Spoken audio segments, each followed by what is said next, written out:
Me, I'm a Ghanaian. Yeah. Before I board that plane on Saturday, if we board the plane on Saturday, because we're flying Ghana Airways, okay, I'm going to take the first step to becoming a Ghanaian. I don't want to be a tourist. I don't want to be a visitor. I don't want to be British. We're going to be Ghanaians. I wish to address now the EAT members. We've done the work. We've brought you to the soil. I think now we can retire. You now know that you have to pick up the mantle and carry it on. So do the work. Thank you. Thank you. Dancers, let me tell you. Let me tell you. Okay. Thank you. A big hand for them. So thank you very much, Sandra and Gozi, for the brilliant speeches. We'll now call on the musicians to welcome the visitors for us. And the refreshments continue.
Hello, IT members.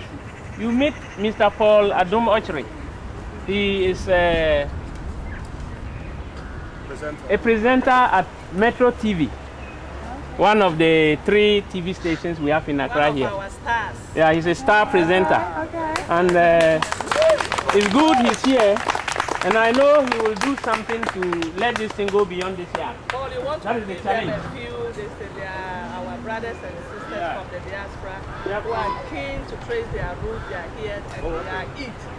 This is their name, EAC, Education Africa Teaching. Oh, I see.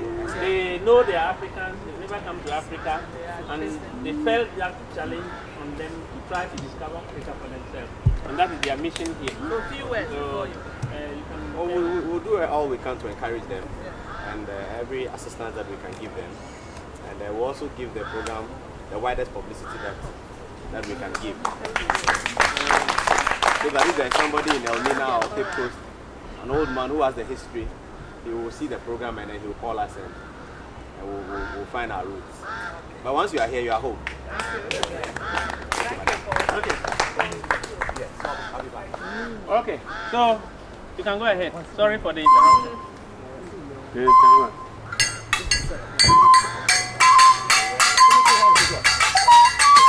But tell me now, Usula, what I can say now.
Don't go too far away. We're calling you.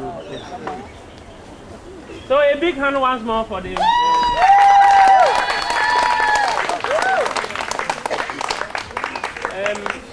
As I indicated from the word go. First of all, I'd like to say welcome to the Eat. Your name? My name is Derek. I'm the first son of Madam Alia. And I'd like to welcome you to the house. A bit louder, Derek. Okay. So first of all, I'd like to say we all know the difficulties with settling in abroad. So for me personally, I would like to say this is home. I do stay in London, but to me, Ghana is home. So I'd like for you all to also adopt Ghana as your first and only home. Yes. Okay? So that's all I'd like to say. You're welcome again. So I'll pass on then to Amanda or Didi. Didi. Yeah. Thank you very much. Okay, thank you very much, Derek. So this is Didi. That's the youngest of Honorable Yakubu's children. Welcome, fellow students and teachers. I hope you're enjoying your stay in Ghana and take this opportunity to learn more about Ghana and its tradition. I personally like Ghana because of its freedom and kindness of the Ghanaian people. And I hope you all will grow and appreciate Ghana and its people. Thank you. Okay.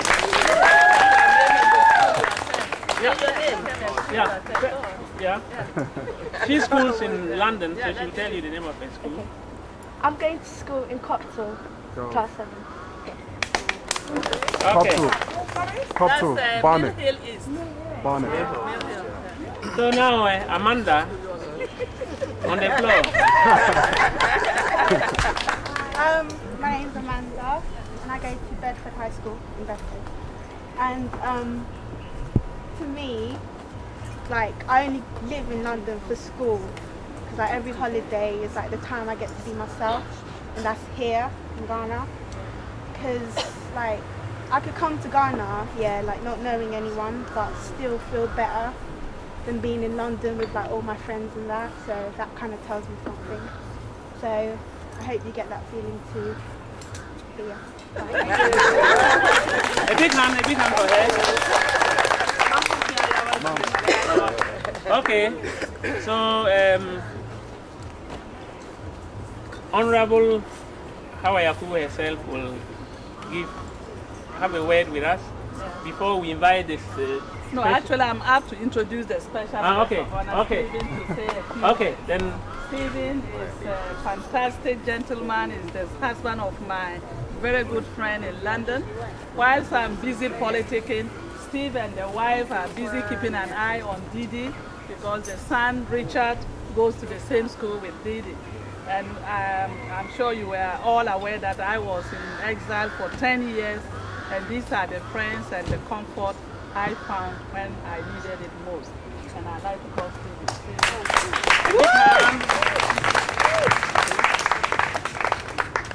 Anyway, first of all, I'm privileged to be here.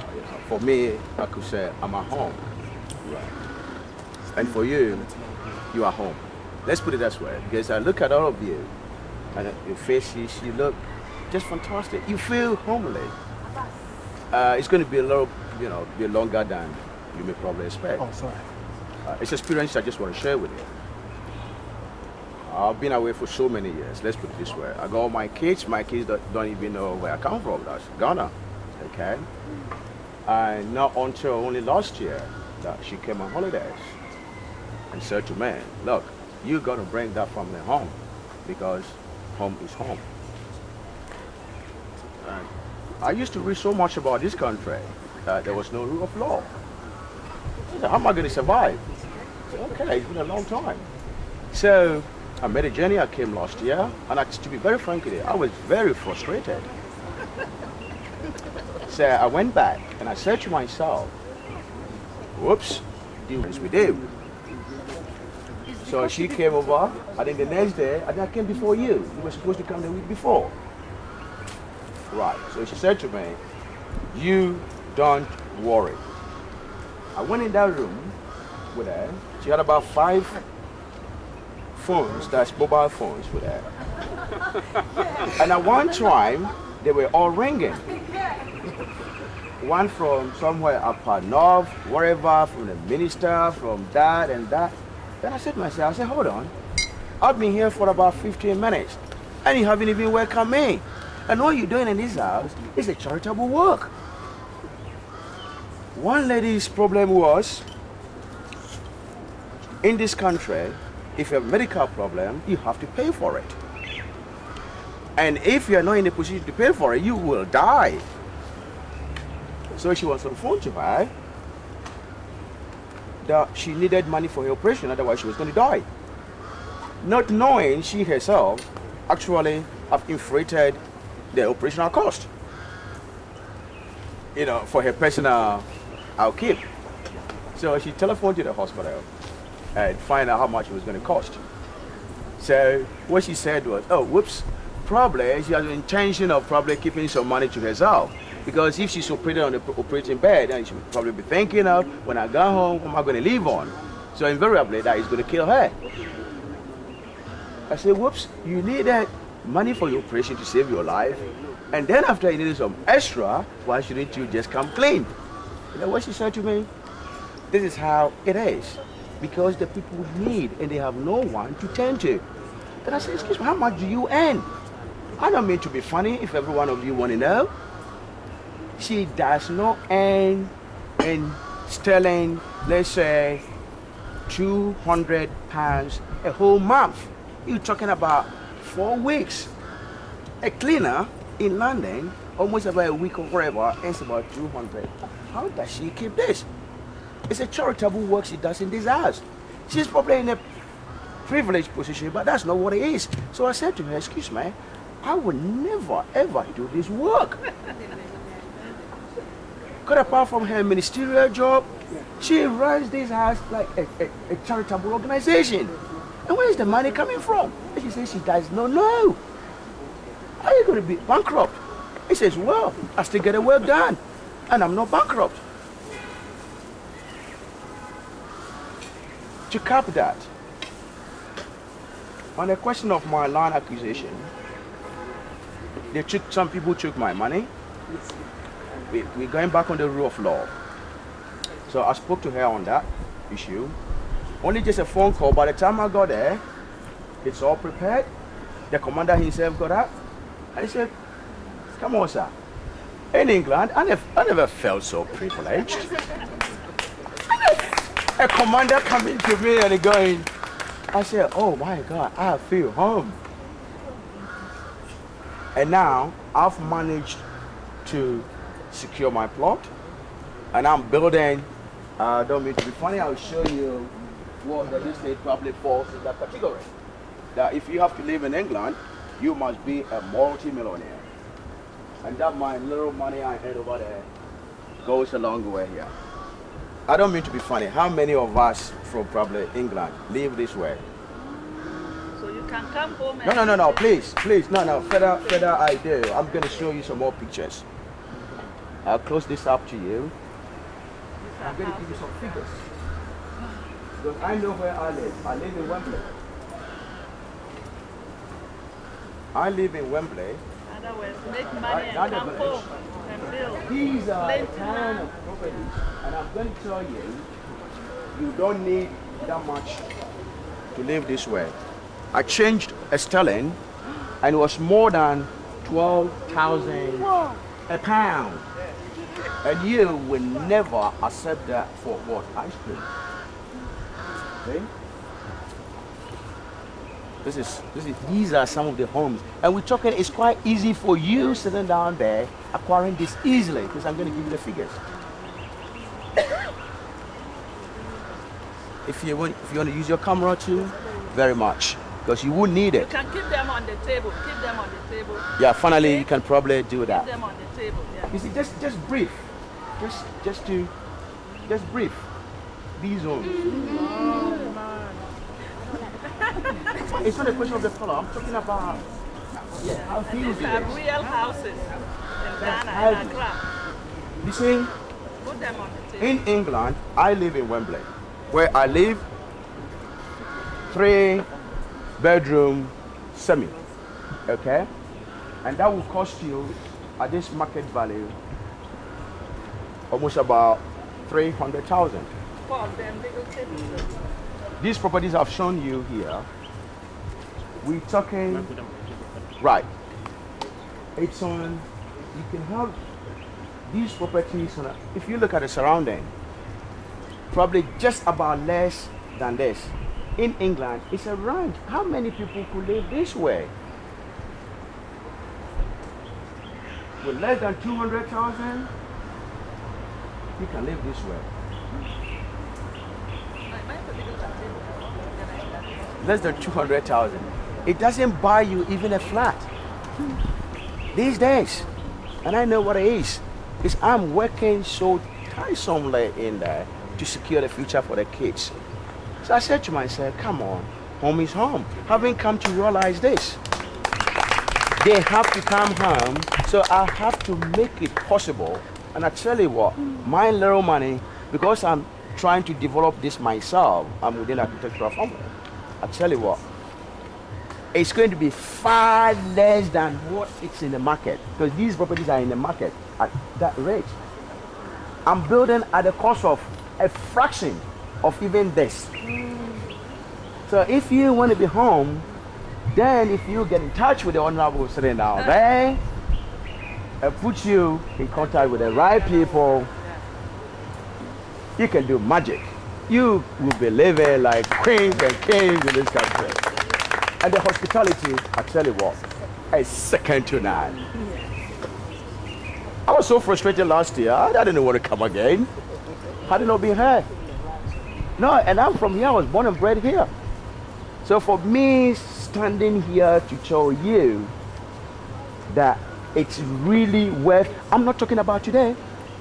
Think of in the future when you retire, a hospitable place you can go and rest and live like a king or a queen is this place. Thank you very much. Thank you very much. We will get you on the advert in London. Well, it's not a day of speeches, and we were supposed to be here at 11, but fortunately, it has made it possible for me to provide something for us to eat. So please come round and serve yourselves whilst we sit down and enjoy the music. Let them use stuff. Come this way. Let them serve themselves. My sister, give me that. This is a bed, isn't it? Yeah. You like to go here. Uniform.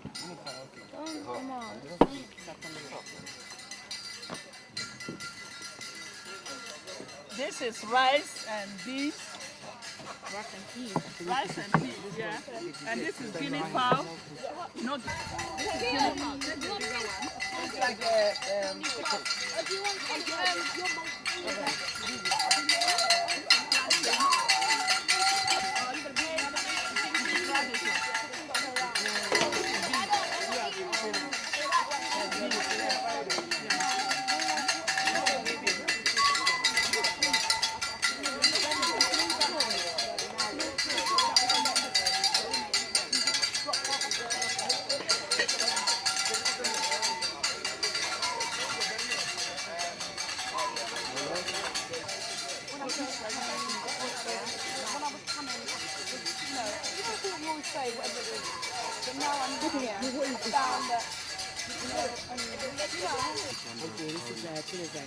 Do you mind? Oh, no, not at all. Sorry, I'm just... Oh, don't worry, feel free. Hi. Yeah. Do you have any, you know what we're trying to do? Yes, I do. What we achieved, really. And that's to bring, for Emancipation Day, because I've been here several times, and I've always noticed that America was represented and the Caribbean was represented, but the UK was never represented. So I decided to bring everybody over. And we've achieved it, and all the way along the line people have said to us, we never ever see people from Britain. So, you know, we've achieved that. I'm just interested in your view. All right. Yeah, but like I said before, we all know the difficulties with settling down in a foreign country, being African. Like you said at first, we were a bit, how can I say, undecided as to whether African or... But I believe, you know, once you're African, you can't hide it. So for me, being abroad, it's only as a way of bettering myself in order to come back to better my country and my people. So that's how I see it. As for Ghana, Ghana is home. You live here? No, I don't. I live in London. Oh, I see. I live in London. I've been here for the last 8 months only because of Mum. She refuses to let me go back. But I'm in London. I schooled, studied, worked in London. What part of London? First of all, I just moved from Hackney back to... I'm in Hackney. Yeah? I was in Upper Clapton. I'm in Stoke Newton. Yeah, Norfolk Road. I lived there. That's where you live. Norfolk Road, Yeah, I was just you up know, there. Wrighton Road? Yeah? Number Pardon? 42 is my doorbell. Number 42 of Norfolk Road. Wrighton. All right. So you moved out of the area now? Yeah, I moved out about a year or so ago. So now where are you? I'm in Miller East with my mum. Yeah, Miller East. It's like end of the Northern Line. Yeah, nicer, quiet. Yeah, it's nice, quiet area. So yeah, I've moved out. I'm there now. So that's what I'm saying. I'm only here just trying to like help my mum settle down. You know, now she's where she is now. So I'm just trying to help her settle down. And then once that's done, I'll just go back and continue work. We've got a picnic. That's what I like. My sister poured the water and that.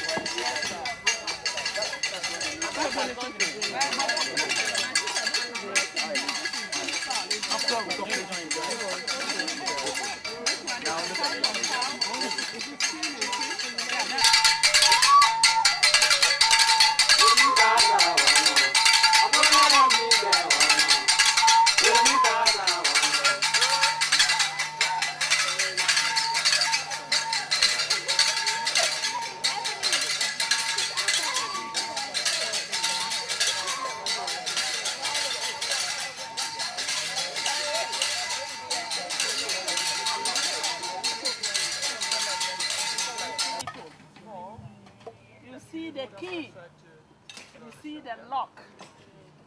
That key, you and I are struggling to get to the lock. Open it up and get free. So your trip is part of the mechanism that we are putting in place. So we found the key. We know we are in chains. We've seen the bigger chain which is far away. But we're just trying to unlock the key. When you unlock the key, everybody will drop and all will be free. Free for poverty, free for suppression, free for dictatorship. We will have true democracy the African way, with an African culture, strong in our beliefs and proud as African people. But how can you and I get to the key? We've already got the key. How can we get to the lock? That is what you and I have to resolve. And it means we've got to be patient. We've started with regional integration, where we're going to have common passports in West Africa, where we're going to have common currency. We now have a West African Parliament, of which I am a member, and indeed I chair the Transport and Communication Committee. So we should be able to travel freely from Accra to Abuja, to Ouagadougou, to Mali, to Liberia without a passport. You should be able to travel without the checks that frustrate us with the customs and the immigration. We should be able to spend one currency. All this we're doing. We've started. And I believe that with your prayer and your support, we will achieve it. When we have had individual regional integration, then we can have African Union, which is already in place. I was in Durban for the birth of the African Union. It's a wonderful sight. It was a wonderful sight. And I know with you will make a difference. The future is for them. Ours is past, but it is for them. And I'm so happy that it is encouraging the very young ones to come up and take and build on our mistakes and make us unite. Where you are, they would want to let you know that the Africans sold you, that Africans are not proud of you. It's not true. At the time our great fathers did this, my uncle, who is still alive and over 100, tells me he's still waiting for you to come back. The white man told him he wanted his son to take him to US, to go and train him, give him education, and he's coming. And they are still waiting for you. That's what they said, and we believe them. Our great-great-fathers believed them. But what they did, the excesses they did with our sons and daughters, Africa has already apologized. At a conference in Cotonou, the African leaders met and apologized to you in the diaspora for the excesses of our great fathers. So you are home, you are no more visitors, you are part of us. You have title to the land, we're going to have dual citizenship. The opportunity is open to only people of our brothers and sisters in the diaspora. It's not for the white people, it's for you. And so you're welcome to come back home. And I feel that Eid is started in a small way, but you're going to grow. You'll be in Jamaica, you'll be in America, you'll be in England, you'll be everywhere in the world. And very soon, with the support of organizations like You Can All, we'll be here together. What they did was not right. What we're doing today is not right either. We have poor people in my village who do not have cloth to wear. We have poor people who can get 2 meals a day, and I'm not ashamed to represent them. I talk about it, and with me and you, we shall make a difference and bring smiles to them. For now, we're full of tears, but it won't be tears tomorrow. It will be joy. It's a struggle. We're fighting for freedom. We're working out for that freedom. And together, we shall bring that freedom and joy.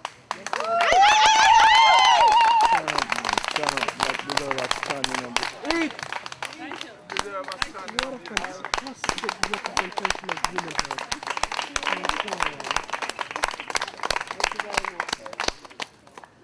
Thank you. Something came to my knowledge only yesterday, and I need to share this with you. She is our Iron Lady, as you have another Iron Lady.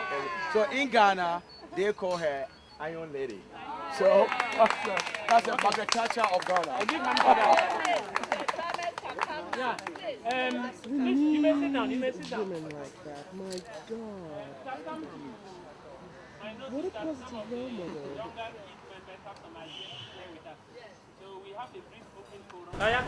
The food better, hair better, everything. That's the way the people are towards you. If you're walking down the street in Ghana and you're smiling and you say hello to people, they'll wave back, they'll talk to you, they'll be friends. When you're in England, you kind of feel blocked off, you're shut off from the other people, you don't know the people in your community. But over here, I feel like I've known all of you all my life and that you're part of my family.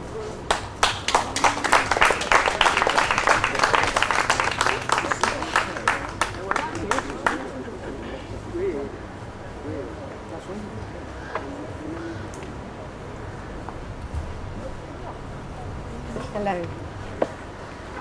Probably as you're talking and everything's going on, you're probably sort of thinking, why is she here? Because she's obviously very, very white and very British. But exactly, and the thing is, I'm a teacher in London and in England, and as I was growing up, sort of people said various things to me, and I thought, hang on, what? And I've gradually come around and realised through my own awakenings and my own learnings that there's something fundamentally going wrong, and that I was made to be ignorant because I was taught to be ignorant, to not know. So myself and my peers are ignorant because that's what people up high are making us become, and it's causing conflicts between peoples. And I'm a teacher and I teach mainly African children in my class, and I want to be a better teacher to them and teach my own peers. So I'm here to find out more than I know, to try and start bridging some of those gaps, and to just, fear comes from misunderstandings, and the more people can come to a great understanding of each other, the more people can be allowed to live the way people want to live, but also get on and share and enrich culture. So thank you very much for my experience. It's been amazing. Thank you. Hi, my name's Keo. I'm part of EAT, and my views of EAT is that EAT is here to change the minds of the African children in England. For instance, on videos or adverts you'd see African people and you'd think that you wouldn't want to go to Africa because everyone's poor and they're starving and all this. And my knowledge of Africa from England was that they didn't have TV, they didn't have anything.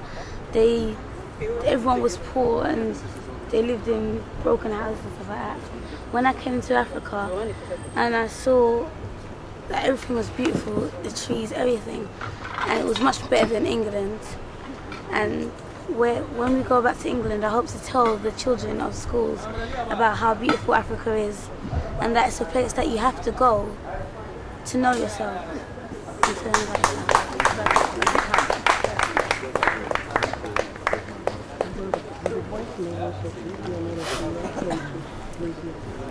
Honorable Minister, our moms and our dads and brothers and sisters. I'm particularly honored to be here and to be part of this group. I want to say that I can see how it could have gotten and get to this stage smiling without the help of our wonderful Honorable Minister. Because from the beginning, she's been there. The first time she just saw us, I was really much impressed. Why am I saying this? I've met with, I had opportunity to meet with some other ministers before, 3. And I had this reception which I hate. But when we met her, she was first and foremost a mother.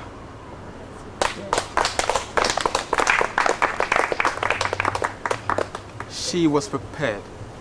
She came down with whatever shoulders she had. She still came down and was prepared, more than prepared. And we are so much impressed. And we want to say we thank you so much. And we know that as we leave here, it's not going to be the end of it. We know that she's our mother here, and it's going to continue. We will only want to say thank you so much, and we do appreciate it. Thank you.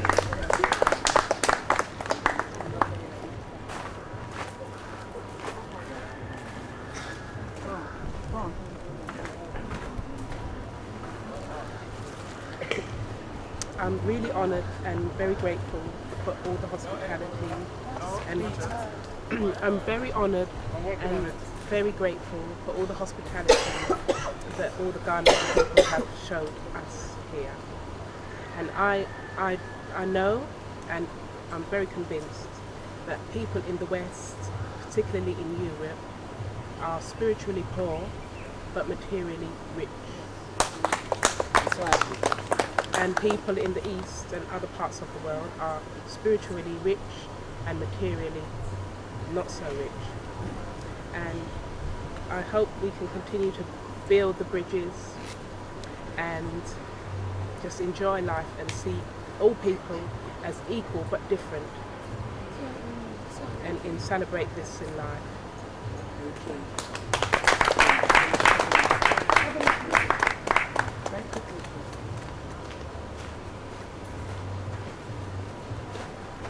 I'm Ebony and I'm a member of EAT. I'm Ebony, I'm a member of EAT. When I came to this country, my expectations were that there wasn't going to be much like TV, there wasn't going to be any greenery, that all the people was going to be poor and they wasn't going to have much money. And when I came here, it was like totally different to England. Like everyone was like more happy, and they would talk to you and they would look into your eyes, and it was just there was like loads of greenery, and everything here is like just so much nicer, and the air as well, it's nice and thick. In England the air is all polluted and thin. That's what I like about Ghana.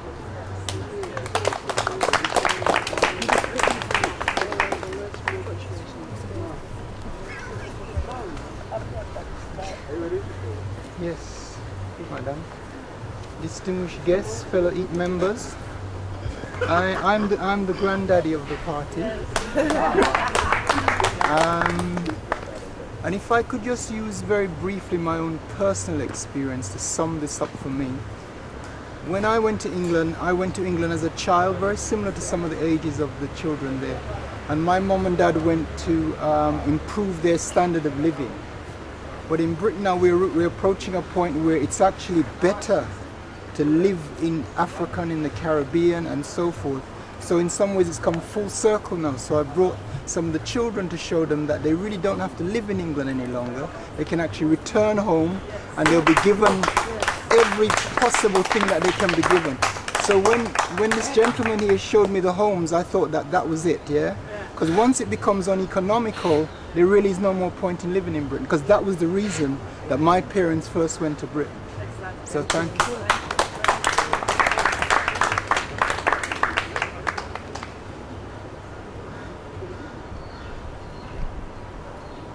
All right, we're actually preparing to leave. Before we do, one of our 15-year-old EAT members is a songwriter, and we'd just like to dedicate this song to you and to yourselves. Amar. My name's Amar, and I'm going to sing a song called African and Black, which I wrote myself, but this one is especially dedicated to you. Although we come from different parts, I know we still all share one heart. All as one nation we shall unite. All those who oppose then will have to fight, but not without guns or swords or shields. We'll use our minds, we'll think and feel. We must take our power back. We are not a Western, we're African and black. Slavery's over and yet we're slaves. We must push out, we must mothers and children are left alone. Brothers, your actions cannot be condoned. Don't let your childhood go too fast. Keep the youth in you and let it last. Remember to keep our African ways, then we'll be free and not live as slaves. Although we come from different parts, I know we still all share one heart. All as one nation we shall unite. All those who oppose then will have to fight, but not without guns or swords or shields. We'll use our minds, we'll think and feel. We must take our power back. We are not Western, we're African. And yo.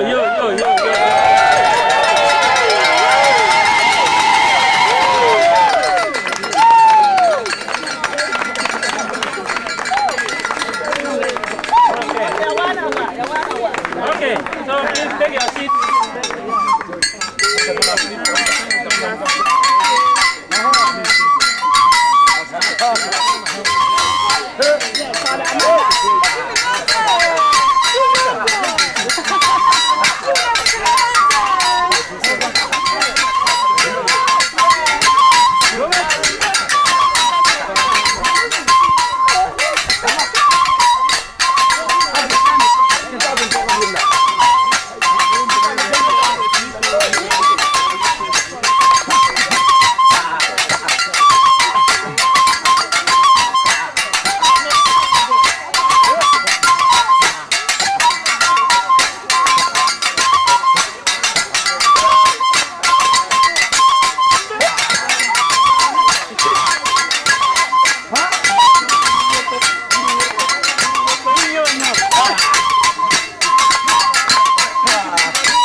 London group will be happy to have you team up with them and they team up with you. They can come to London and you can come here.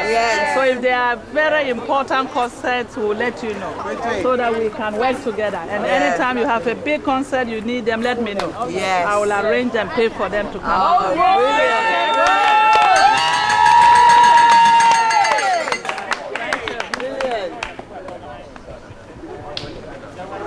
So soon it's come to an end. Thank you very much. Take one with you. Let's take a group picture. I think we can take a group photograph. Thank you very much. God bless. Thank you. All right, no problem. Are you not tired? Leave it and relax. So I should get your details as well.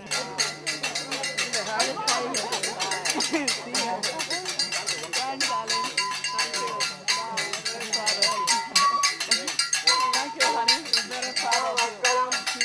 Love you. Good work. Thank you.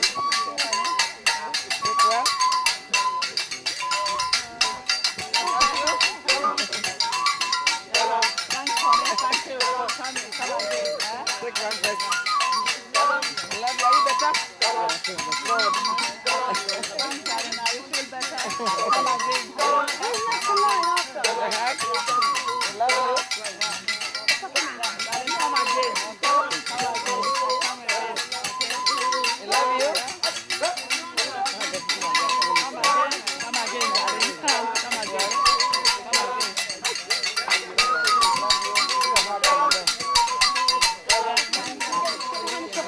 Thank you. Thank you. Love you. Love you too. Thank you. So nice. Love you. Come again. Come again. We appreciate it. Let's spread the word.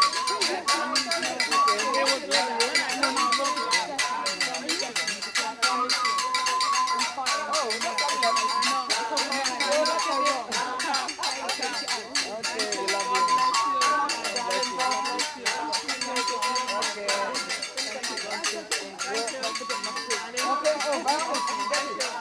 This one goes. Give the basket to the man.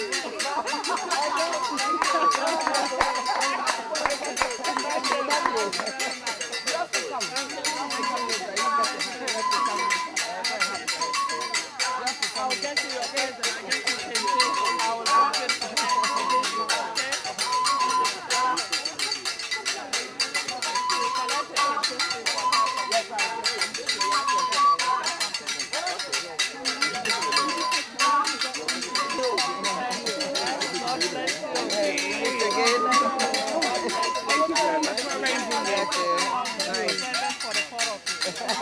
You're going to get your don't worry, another hat. Well done.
Has everyone got their stuff? Yes, everyone. Sandra, anyone else glasses? Anyone has glasses? Yesterday I picked up glasses on the British Council. Yesterday. In a case. Tomorrow. I cannot go to the Almina Castle, we go to White Sand Beach. Oh, we have to it's go one to of the the castle. best beaches. We'll arrange that, Yes, okay? we have to go. Okay, bye. Thank you.